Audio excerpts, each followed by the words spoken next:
So if you're paying attention on the podcast feed, we revealed our new thing yesterday. Yeah, we did. This is exciting. So, Sam Driver and I will get in on the classic review game. Well, obviously you already get the classic Raw review and the classic SmackDown review on the podcast feed. This one, the old WCW boy, you're going to be watching Nitro with me every week. Yeah. Oh, it's going to be so fun for the first year and a half, 2 years. And then it's all going to go very, very wrong. I think I've watched the first year of Nitro about twice all the way through, and I've tried to watch Nitro all the way through. Kind of skimmed through a lot of bad stuff, but like... Oh, this is going to be a ride, Tom. This is going to be so fun. Subscribe to the Cultaholic podcast feed to get the Cultaholic Classic Raw review, the Cultaholic Classic SmackDown review, and... as of next week, the Cultaholic Classic Nitro review. Am I right in thinking they're all the same weeks as well, historically? So the Nitro is the same week as the Raw is the same week as the SmackDown. The SmackDown one was many years ahead on that. Yeah, of course it is, yeah. But Raw and Nitro are week to week, so we've kind of got the Monday Night Wars going on. We certainly have indeed. Subscribe where you ever get your podcast from. Search Cultaholic Wrestling, and here is your wrestling news. Kevin Owens is teased joining AEW, and his WWE contract is expiring soon. An NXT star has been stripped of a title, and The Undertaker's next WWE appearance has been announced. It's a weird one. We'll get to it in a bit. The talk of the wrestling news last night and this morning is the prize fighter Kevin Owens. It started, as most of these things do, with a little tweet. Little tweet. This is how everything happens these days. Yeah, this is how we do it Just these an days. errant tweet, or a very delicately planned tweet, but it's always Twitter. Back in the day, it would be an etching. Or a fax. Or a facsimile. No, it's a copy, innit? Cuneiform tablet. Oh, a text from a Palm Pilot. Whew. Oh. That's a deep cut. A message on Dream Arena.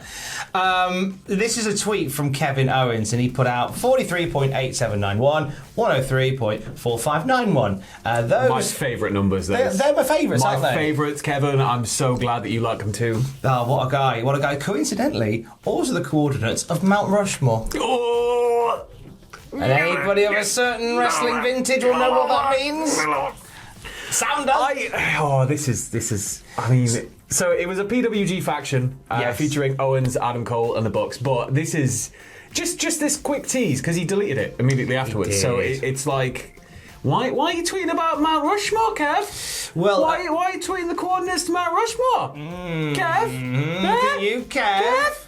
Well, that's the question. Kev, Kev, your tea's ready. Kevin. Why no one memed that yet?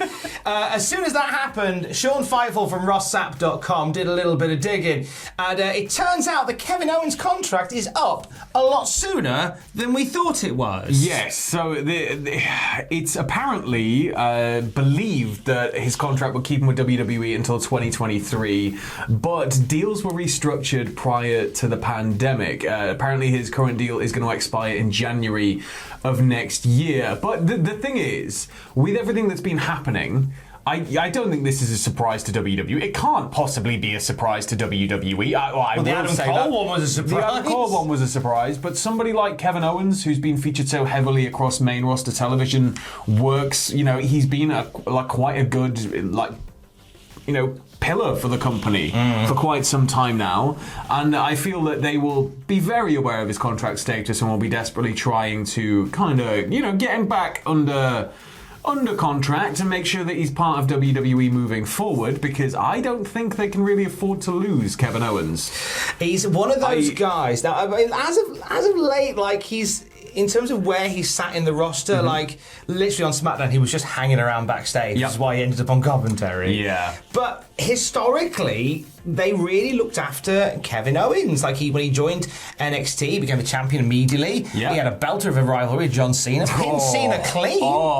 Was the Universal Champion within a year of his main roster debut. So, historically, they've looked after him, but there have been some less than favourable bookings in and along there. So it's very hit and miss as to where they've been with him as of late. He's just such a great talent that you can use him for anything that you need him to do. He can be the safe pair of hands. He can be a world champion.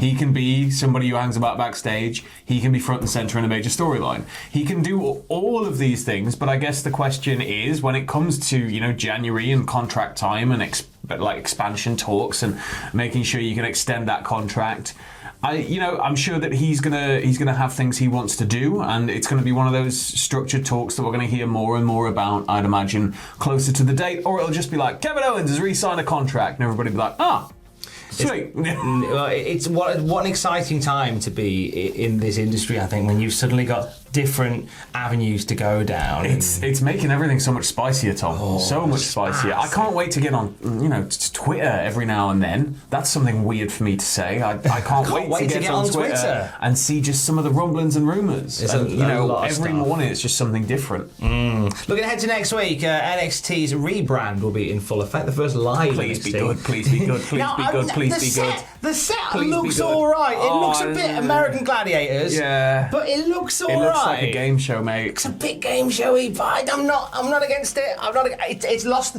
It looks like it's lost that edge. It looks like the ringside area is going to be, a splash zone. With the colours and everything and the seating, it looks like they might have a moat, for everybody to kind of get in and actually splash the crowds. Brilliant. And podiums with the big gladiator earbuds. Bring on the loser gets gunged match. Yeah. Yes, please.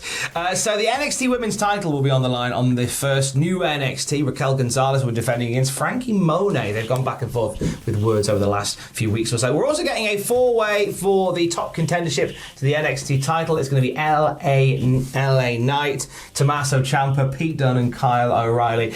There's a couple of names in there, Sam, that I don't see being around in this version of the NXT for very long. Well, yeah, this is it. There's all these talks that they really want to gut NXT and change it into what they see as the future for that brand, and that might mean some long-established names are going to be leaving the brand and possibly leaving the company altogether. Ciampa stands out to me massively. O'Reilly, even though he's been featured so heavily, stands out to me massively. I think O'Reilly would work on the main roster, but again, at this point, it's like if people are happy in NXT and you want them to leave NXT and they don't want to go to the main roster, they're just going to go elsewhere now because they can do that. I would be shocked if LA Knight wins. Yeah, I'd be very shocked. I feel like if anybody is more likely to be part of this new breed of NXT, it's probably going to be him. I think. Pete Dunne, maybe? Maybe Dunne. Yeah, maybe Dunne. I think Pete Dunne is a good shout. Somebody the company's definitely, invested a lot in. We've got the wedding next week as well. Indy Hartwell and Dexter Lumis. Wrestling weddings always go well. So of course, I can't wait to see what happens in this one. I am excited. Imagine it just goes off flawlessly. That'd be an amazing twist. Two former NXT guys making their Ring of Honor debut at Death Before Dishonor this Sunday. Jake Atlas and formerly known as Tyler Rust, now known as Taylor Rust. See what you did there? I like how it's like Dick Golden Balls went to Richard Golden Balls. That bit wasn't the problem so much.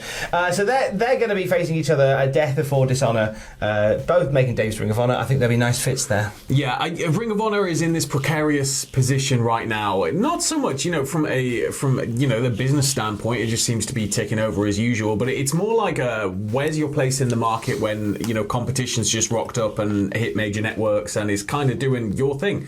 So I think Ring of Honor is going to be another one where we see changes coming in soon, but they're never going to deviate too far from what they're known for. And I think that Ring of Honor is going to continue to just hire world-class up-and-coming talent, and we're going to see hopefully a bit of a boom for that company to come back, but it's going to need a lot of tender love and care to get there.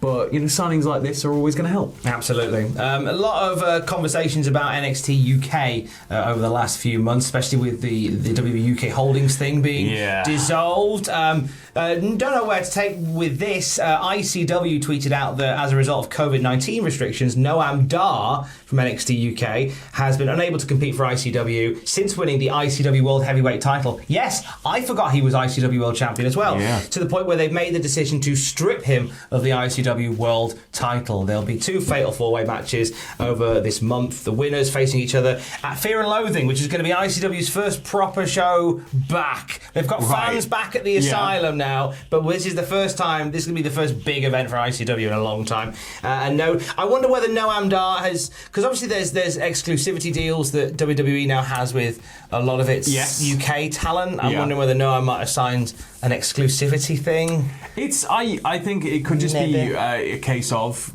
crowds are back. It's not really feasible to have, possibly not feasible to have Noam Dar flying backwards and forwards quite as often because of the situation we're in. And but he's still in the UK, isn't he?